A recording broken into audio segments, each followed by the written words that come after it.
Nimaga muvaffaqiyatli savdoga erishish uchun mahsulotning o'zidan ko'ra hissiyotlarni sotish muhimroq? Birinchidan, o'zimizga savol beraylik. Odamlar o'zi nimani sotib olishadi? Ular baxt, ishonch, qulaylik hissini sotib oladilar. Ular g'oyalar, imkoniyatlarni sotib olishadi. Ular his-tuyg'ularni sotib olishadi va shuning uchun xaridorlar ko'pincha hissiy darajada sotib olish qarorlarini qabul qilishadi. Ular biror narsani chindan ham muhtojligi uchun emas, balki o'zlarini yaxshi, baxtli yoki ishonchli his qilgani uchun sotib olishlari mumkin. Misol uchun, Apple marketologlar iPad birinchi marta paydo bo'lganida uni qanday sotganini eslang. Ular bizning iPad 5 GB xotiraga ega demagan. Ular cho'ntagingizda 1000 ta qo'shiq bor deyishdi.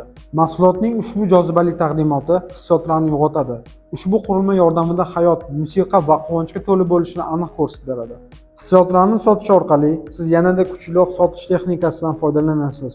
Siz xaridor bilan yanada mustahkam aloqa o'rnatasiz, chunki his-tuyg'ular bizni harakat qilishga majbur qiladigan narsadir. Xo'sh, hissiyotlarni qanday sotish mumkin? Buni bilmoqchi bo'lsangiz, Directga hissiyot so'zini yozib qoldiring va men sizga bepulga qo'llanma yuboraman. Esingizda bo'lsin, odamlar mahsulotni emas, balki his-tuyg'ularni sotib olishadi. Agar siz o'z mahsulotingizni xaridorning his-tuyg'ulari bilan bog'lasangiz, siz samaraliroq va muvaffaqiyatli sotuvga erishishingiz mumkin. Bu texnikadan nafaqat marketing, balki sotuv jarayonida ham qo'llashingiz mumkin.